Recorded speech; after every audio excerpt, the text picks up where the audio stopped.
The Kardashian-Jenner sisters are gearing up for the 5th season of their reality show on Hulu, and in doing so, they've been in the press a lot lately, going on podcasts and doing interviews. The press hasn't been too hot though, as people have loudly shown their dislike for the family, and we talked about how Kim had experienced this at the Tom Brady roast the night before the Met Gala, where she was booed on stage.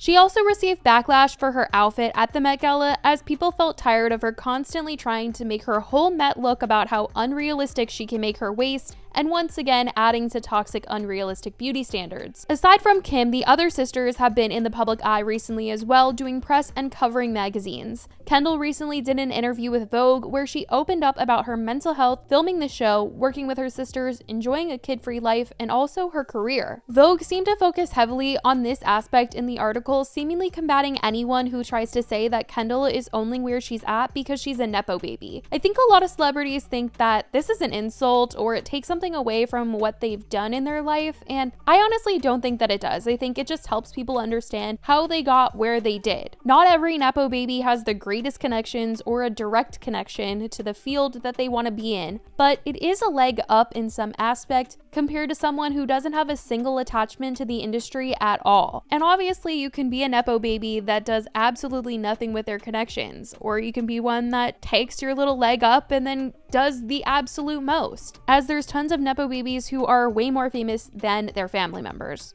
And it seemed in this Vogue story, they wanted to talk about how Kendall being a part of the Kardashian family wasn't this leg up everyone talks about it being, even though I think a ton of people would argue with this claim. Last year, Kendall did an interview with the Wall Street Journal that they titled "How Kendall Jenner Wants to Ditch the Nepo Baby Playbook." In this interview, went around that she said she didn't feel like a Kardashian and was quoted saying that though she considers herself one of the luckiest people on the planet to live the life that she does, she said that she did think it was challenging for her a lot more than it's not, which didn't sit well with people, and they called out the fact that Kendall in the past, like in the Keeping Up with the Kardashians special, tried to make it seem like she got where she was with no help at all. Actually wouldn't allow us as a family to go to any of the fashion shows. Why? And sit front row because she didn't want to be distracted Or film. Yeah. I took my last name off of my name on like all my modeling cards so that I was taken completely seriously. I mean, I literally like went to like the middle of nowhere castings, like I definitely worked my way to where I am now. I think it's just a perception that people have that I just was like, give it to me, and I had it. It definitely was not that. But people were quick to dig up a clip from Keeping Up with the Kardashians where there is literal footage of Kris Jenner calling Wilhelmina models and getting her a meeting. Kris literally said that she spent the last 2 days calling every modeling agency possible to get Kendall set up, and yet she wants to make it seem like she never used her name to get anywhere. Guess who just called me? Who? Wilhelmina Modeling Agency. They would love to have a meeting with you. You're kidding. I spent the last 2 days calling everybody I know so I can make sure that I set Kendall up with the best modeling agency possible. This is actually a really big deal. I'm so surprised this is happening so fast for her. And people are just struggling to find what's so hard about saying, I had some help and I'm really thankful. But I guess it is hard, and she's got some people backing her story up, I'll say that, as in the new Vogue article, it seems they're trying to say Kendall being a part of the Kardashian-Jenner name had no influence on her career, giving her no advantage. They wrote, in a fickle business, her power has proven uncommonly durable. Jenner is the world's highest paid model for 6 years running, and while her family's celebrity may have provided entree or at least invited curiosity, it was not an unalloyed advantage. Back then, the Kardashian name evoked either a luxe suburban vapidity or a meretricious Hollywood style, neither of which had the warm embrace of the fashion atelier. Marc Jacobs remembers having to rise above the initial skepticism when the stylist Katie Gran, his longtime collaborator, suggested he meet Jenner. Vogue interviewed Marc Jacobs about the fact that the Marc Jacobs Fall 2014 show was one that Kendall felt was the true beginning of her career, and he was adding to this Kardashian-Jenner name didn't give her an advantage angle, as he's quoted saying, "Katie knew me well enough to know that I wasn't excited by the Kardashian fame," he explains. "I just wasn't, to be very honest. I was aware of who they were. There was no judgment, but I have a job to do, a fashion show. And that means finding models who can show the clothes the way I think they should be shown. That show was very much about the uniformity of the cast. Some are more about individuality and maybe exaggerating different models' features and personalities, but in this one, there was this almost narcotic-like pull to the thing. It was this army of the same person. Kendall couldn't be Kendall Jenner at all. It was really about anonymity, which is kind of ironic, and that irony appeals to me. They did write about how her mom did help her though, writing, Kris Jenner likes to tell the story of how she invited Russell James, the fashion photographer closely associated with Victoria's Secret, to her house one day to meet Kendall when she was about 15.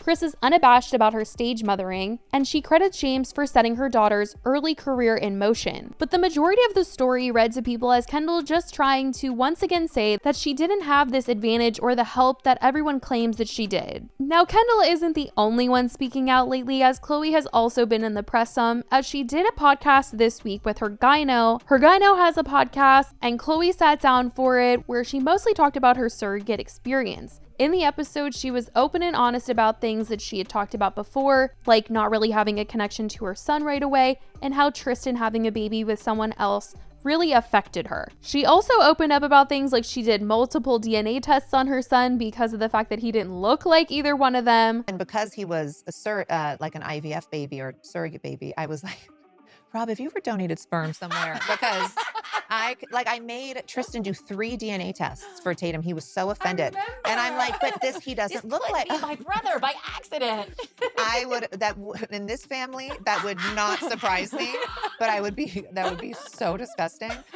But I just was like, I remember she was like, you've already done a DNA test. I go, I need to do another one. I need to figure it out. And the fact that she talked about her gyno even offered to take her son in until Khloe was ready to pick him up after his birth, because she was just like really unprepared going into it, but she did get it together and go to the birth, which was shown on their reality show. So Dr. A called and said she just had a checkup with my surrogate, and she said, Khloe, we have to deliver within 24 hours. The baby wasn't due for like another week or 2. And this was my last weekend with my daughter, true, like in my head that I'm gonna. You were going somewhere. Disneyland? I just needed the weekend. We were gonna have a hotel weekend because she loves hotels. And so I go, no, we can't do this. And she's like, no, there's no fluid in the sac. We need to do this. And I go, I am having a weekend, like I'm having a weekend with True. And she goes, this is the Mother Teresa. She goes, okay, because I started hysterically crying because it wasn't even about the weekend. It was about now this is real. Yes, this is now real. And she goes, you know what? I'll deliver the baby. I'll take the baby, and you let me know when you're ready to pick him up. And I've done that before. Yeah. She's done that before and then adopted that baby. So. And I was like, what? I'm like, who does this? Who even offers that? I remember I was like to myself, Khloe, snap out of it. This is life. We got to do this. And my sister Kim was my prince on a white horse. She comes, she takes me, like, obviously she has a really close relationship with her gyno because people were just like, what do you mean? But in this, she also continued her praise of Tristan like she had been doing last season on their show. She was saying that though they're not meant to be together romantically, he is a great dad to her kids, which she feels really lucky for because she said that not everyone is that way. But in showing that she's on good terms with Tristan and maybe to get some good press going for them and the show, she took the kids to one of Tristan's games this week, which she has never done before. So this is making headlines that she took their kids to go watch him play. They're just always trying to make Tristan look good, but the internet is never forgetting what he did. But speaking of the show, it was brought up to Kendall in her interview, and she admitted that doing the reality show with her sisters is a great way for them to bond, but it's not her cup of tea, and she's not very comfortable filming as she feels like she isn't very good at it. Her and Kylie are both kind of removed from the show, as